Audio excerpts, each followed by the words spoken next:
I want to introduce Melon Edmonye to you this morning. She's head of head of production at Illustrate Digital in Cardiff. Melon is responsible for all product delivery at Illustrate Digital.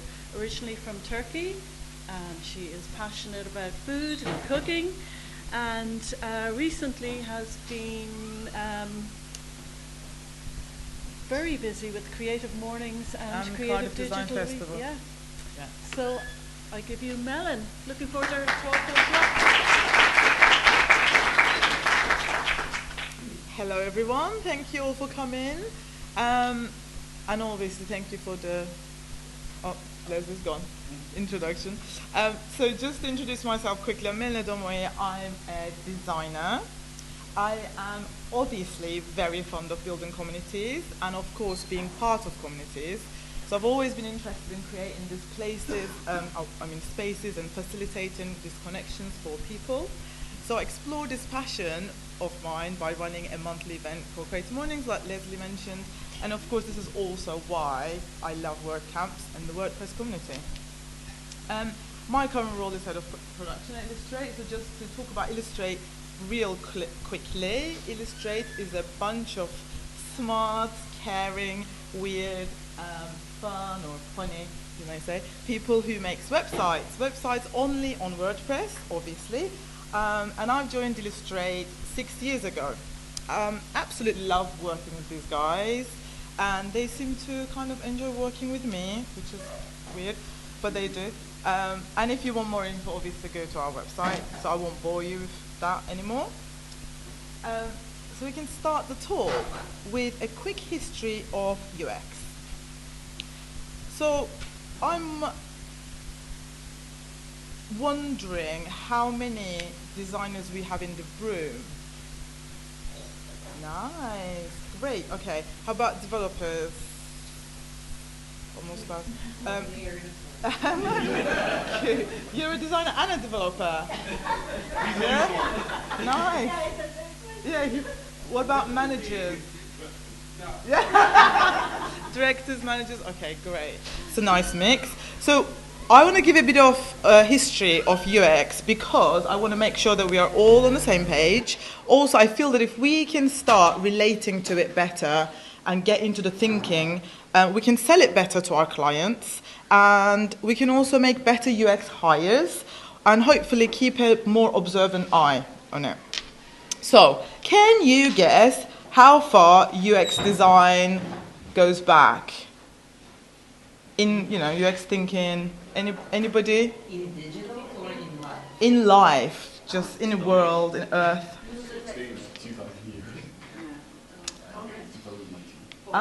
6,000 years. So Feng Shui, I'm going to talk about Feng Shui.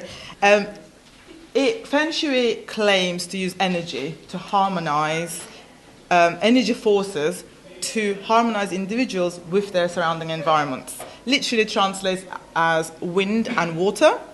And in practice, Feng Shui is all about arranging your surroundings in the most optimal, harmonious, and a user-friendly way. So this could be an office, it could be a bedroom, or a whole entire building. It considers everything from layout and framework to material and colors.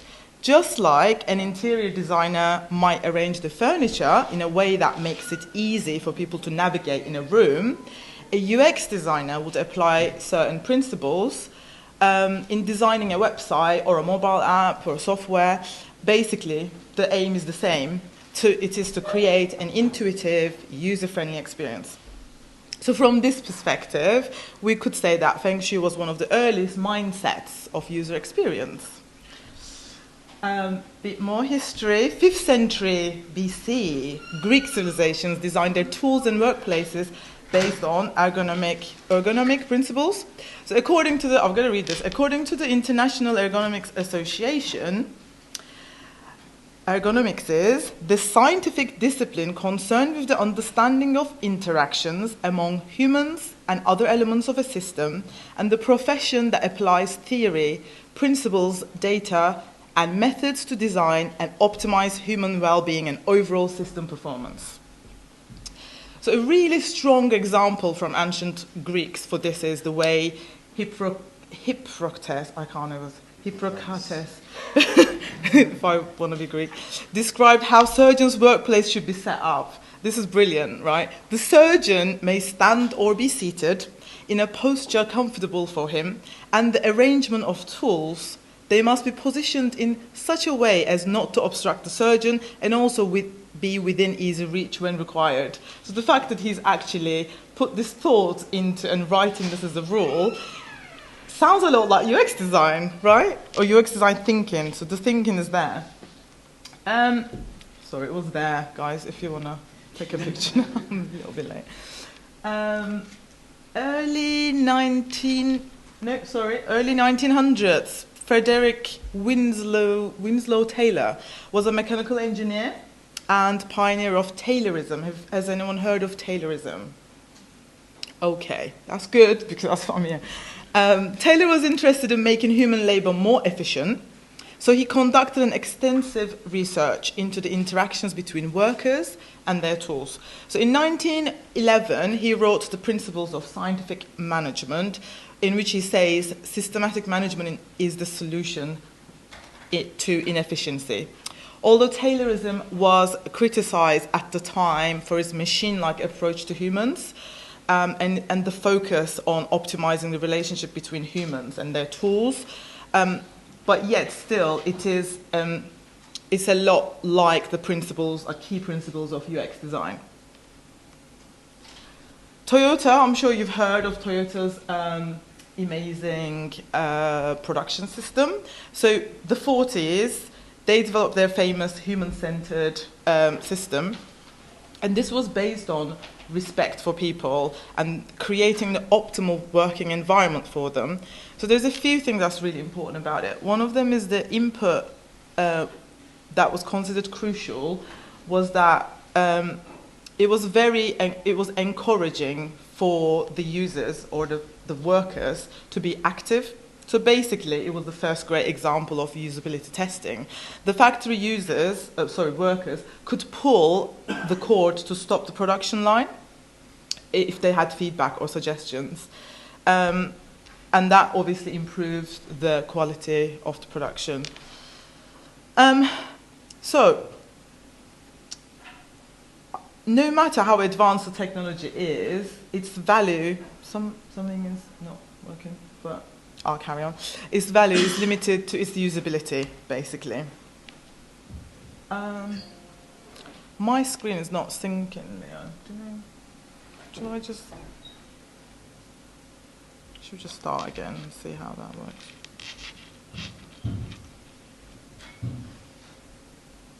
Right.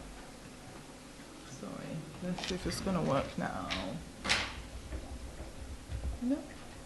Oh. Is there a delay? Okay, right. We've got something. Not that slide wasn't working. It's fine. Right. Another key figure is an American industrial engineer. He's called Henry Dreyfus. I can't say his surname. It's fine. Google him.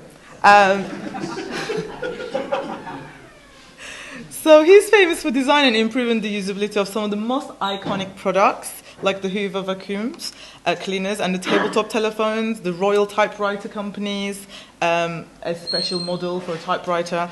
In 1955, he wrote Designing for People, which pretty much explains UX design in a nutshell. When the point of contact between the product and the people becomes a point of friction, then the designer has failed. On the other hand, if people are made safer, more comfortable, more eager to purchase, more efficient, or just plain happier by contact with the product, then the designer has succeeded. It's a perfect little explanation of what we should be aiming for. This is a very interesting one, and I love talking about this because our next UX design thinker is Walt Disney. So obviously engineers aren't the only ones who've had a part to play in the history of understanding UX. He might not seem like an obvious candidate, but I want you to stop and think how much he cared about creating experiences, these magical experiences with Disney. So we all know he was obsessed with creating immersive, perfect user experiences, and the way he set Disney World was actually a true piece of UX genius. He called his engineers Imagineers. How cute. And his principle set for them was know your audience, wear your guests' shoes, communicate with color, shape, form, and texture. UX, basically. So we are jumping to 1970s and 90s, obviously the era for Xerox, Apple, and personal computers. So in the 90s, the psychologists and engineers were working together to focus on the user experience. Many of the most influential developments came out of Xerox PARC Research Center at the time, such as the mouse. So Donald Norman, this cute guy, was the first person to have UX in his job title. And of course, he worked in Apple. He was a cognitive scientist who joined their team in the early 90s, and his title was User Experience Architect. He came up with the term user experience design as a way of encompassing all that is UX.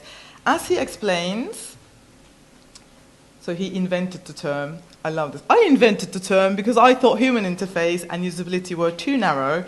I wanted to cover all aspects of person's experience with the system, including industrial design, graphics, the interface, the physical interaction, and the manual. So basically, UX, as now we've seen and heard, it is the whole of experience. So it is not just the physical, it's not just the graphics, and it's not just the interaction, it's all of it coming together.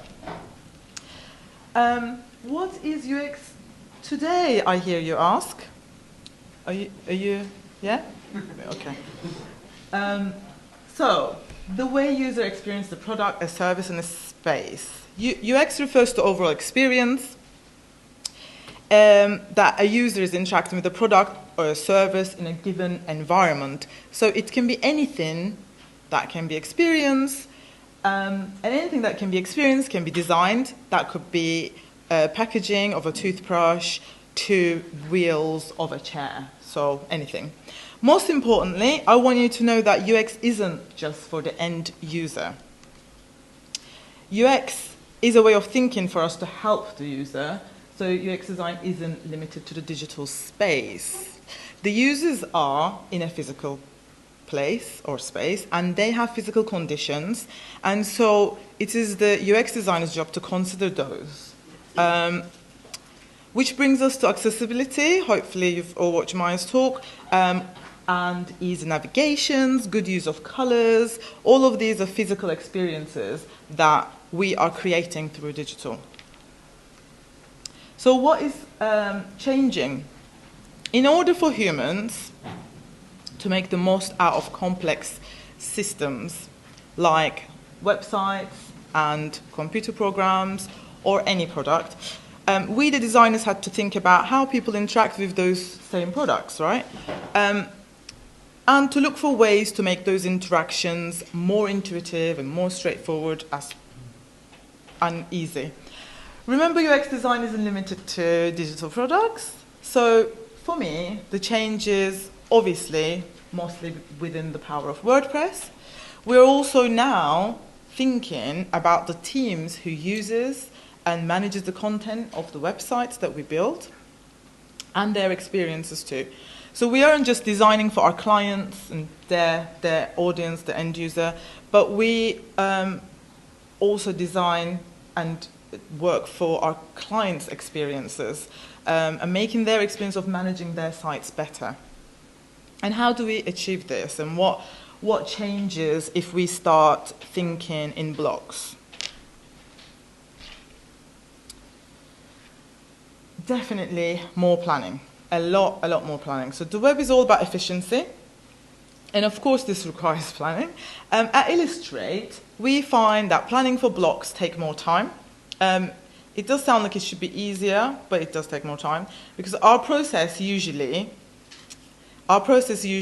is strategy sessions with client, research, concept creation, presentations, wireframes, mock-ups, then building, testing, you know the drill, and goes on until we make the site live. So our process, as in steps that we take, don't necessarily change, but we find that the designers and our dev team are having a lot more conversations, which means there are a lot more questioning to the client at the beginning of the project, mainly, because it is about efficiency, so a lot more thought needs to go into how we can create new users for each blocks that we suggest, with tweaks or little changes, but yet still answer clients' briefs without building extra blocks. So with basically just being a lot more, environmentally friendly. So we are recycling things. Yes, we can recycle blocks. So we ask questions such as, can we recycle them? How can we bring visual elements and the brand across? And mainly, do all the blocks work together or flow together? So we can recycle them by adding or taking little bits out. Sometimes this may be as simple as adding a background option or a slider functionality to an image or a text block. So it really depends on what the design of the block is. We think a lot simpler, but we find that clients are actually happy with our simple suggestions because they know that they are saving time and they're getting more out of the designs and more out of their money for value. Visual elements and making things non-blocky is the main thing. So we constantly work with developers on our ideas as designers, and they constantly say no to us, obviously. Or they're like, do I have time to do that? Because then that's fine. So it is about working within the budget, but also working together and trying to be creative within that. They don't always obviously like the visual elements, so we want to do all these cool things, but it doesn't always flow. So there's a lot of comments. But what we do is we come up with stuff that can be or can look random to the uneducated eye, but we know it's not random. To make them all work together, a lot of testing needs to be done from dev and designers to determine all those little things like the odd shapes, different backgrounds. So I'm going to give you some examples. A recent site that we have designed in blocks is Liberty. The little video, is it working? Yeah. Here we use some tricks like, obviously, colors were quite strong, and what we try to do is each block is quite interactive, so it kind of takes away the blocky feeling. We did keep each block really simple. Yeah, I feel like because they are mainly simple with no background, they actually flow a lot better. Yeah, I think with this site, making sure that each block was interactive and colourful was great. So one of the things that we kind of, between us, kind of struggled with was you'll see in a minute, where there was a background shape is one of their branding, visual element from their branding. In this page, you'll see, is that it was going over a few blocks, and obviously our developers didn't like that. But we prefer it. And it's great because this is a page that they basically created, so we didn't supervise this. So it's just good to know that they can create such beautiful pages without us. So client agents' benefits are obviously flexibility. They, instead of waiting for us or working within templates, they can just create their own pages from the blocks. They have the maximum influence on the user. That is a dog. Yeah, there we go. As the business grows, the requirements of their customers and demands change. They can adapt their layout to meet these demands, so they feel like they're in control. And time, obviously, our developers save a lot of time because we don't have to create templates and keep doing revisions to a whole template, which used to be quite painful. And for designers, we also end up repeating blocks, and we're like, ta-da, it's a brand new block, but it's actually not. It's actually, we just took out the icons and like changed it. I'm telling you all our secrets now. Great for consistency throughout the site. So just to show you, this isn't live yet. I had to really push to show you this, but really quickly, we won't look at it a lot, right? So all of these blocks have alternatives. You can see that timeline as an alternative with image and text. These have alternatives without buttons and with icons, no icons, backgrounds. These random circles can be on and off, and sliders can become a non-slider. So I'm talking very quickly because you've not seen this. So yeah, that's a approach that we've had for this beautiful site. Some downsides. I mean, it could be limiting. It could feel like you're quite limited because you have to constantly work in little blocks, and then it could sound boring because you can't do all this crazy, beautiful designs and lots of different colors and stuff. You can't do that. The fact that we're limited with the visual elements does sound really boring, and yeah, like less crazy elements. But saying that, here is a don't go. Come back. This isn't working, Scott. No. Okay, we can't. This is terrible. I love this site. I was going to show you our Gutenberg. Everybody go to the Gutenberg site. Get your phones out. Get your phones out now. The gutenbergsite.com, please. Thank you. Thank you for accommodating this. So I did say it could be limiting or boring, but it's actually just for argument's sake, because we made the site and we had a lot of fun doing it. And sorry to brag, but I think it looks great. So it doesn't look boring, right? What do you think? So this site was all built in blocks and Gutenberg. What's the address? The gutenbergsite.com.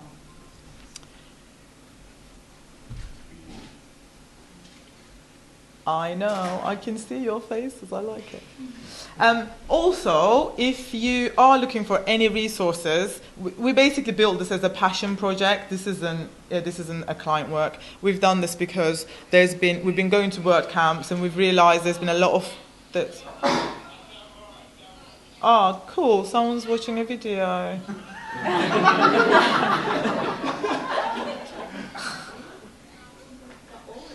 Oh. Okay, so we've done it as a passion project because there were so many talks around Gutenberg, and we thought, what can we do that we learn about Gutenberg, but also bring all the resources together in one page, because there was blogs, there's the main WordPress site, and so what you can do is just look at it from different perspectives on the site as a developer, as a designer, and get all the resources, click, read. Moving on, challenges. Are this basically just developers and designers need to just hang out a lot like this and learn to love each other more? Yeah, they have to work closer. I have talked about this, so I don't need to repeat because I think I'm running out of time. Benefits of the developers, right? Please bear with me. I'm not a developer, but basically you can build once and maintain and control it all in one place. So there's no duplication of a template. That means you don't have two sets of CSS, right? From a front-end point of view. And code is less bloated. So, and also, once making the sites live, adding something to the site is easier, apparently, because you can work from a nice and tidy code base. Designing on blocks is simpler for coding, because if you want to make additional designs, you normally would have been creating more code. Developers, you can stop me if I'm saying something. No, I'm good. I've always asked our developers. In summary, Blogs have given us new considerations. We're thinking about how our customers interact with the sites we built for them on the content management system, obviously. And we're giving them more flexibility and a better experience using their sites. It's easier. They love that they can edit and move around blocks and they have that control. And this makes our working relationship easier, nicer, by enabling us to say yes more, by saving them time, and again, making them feel a lot more in control on their own journeys. So I feel like we're creating a new perception of freedom. This is my statement bit at the end of my talk. And that is creating a new user experience. And that is how we are hoping to keep changing things by improving, not just for end users, but our clients and our content managers' own journeys. Thank you.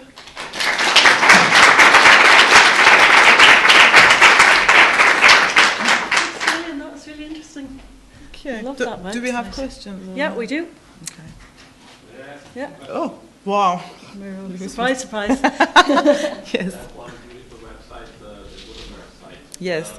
That wasn't really built with basic functions, was it? Basic functions. Like with the Scott is going to answer to your question then. What do you mean? What I mean is that if the let's say the basic user would come to the Dubin and he wants to create a site like this, and he's not CSS savvy or JavaScript savvy, there's no way you can build that with his abilities. Okay? Yeah, no, so it's an ACF Gutenberg implementation. Yeah. Just makes the process so much easier, but yeah, it's not the sort of like standard out of the box or anything like that, Yeah. but more of an opportunity to show our clients from a back-end perspective as well what they're able to do when they actually come to use the site. So. And also, just to show what can be done and how much fun that can be, that is there to be have. Anyone Liz? else? Yeah. Do you have any metrics around if you're scoping out a project and you know you're going to have to write half a dozen bespoke blocks as a minimum, what sort of budget you would put in? Do you do it per block? Do you try and figure out the complexity of it? We do, so in our first conversations with the client, we do start talking about the amount of blocks. So yeah, it does depend on their request. So if they have an intensive list of blocks, that will affect the budget for sure. And I think we do explain to them the flexibility that they have means that we have to spend a lot more time in the research. So the research time is longer, and yeah, that's where we can kind of add to the budget. But if they have, so we obviously there are some basic blocks that you assume that every website will have. If they are keeping within that and each block doesn't have much functionality, because what we do in that research time, the discovery time, is figure out what functionality each block has, if they're expecting them to do things, and also like, you know, CSS is quite important. So from a front end perspective, are they expecting crazy animations or transitions? So all of that feeds into it. So we can do it both ways. We either say, yeah, this is all of it and this is the budget, or they may say, this is our budget for now and we will build within that budget, but looking to improve it. So we will always say, look, this is your groundwork and this can go here. So we know that we can keep that relationship then and then keep improving those blocks. But we will know, you know, while developing it, that that's going to go.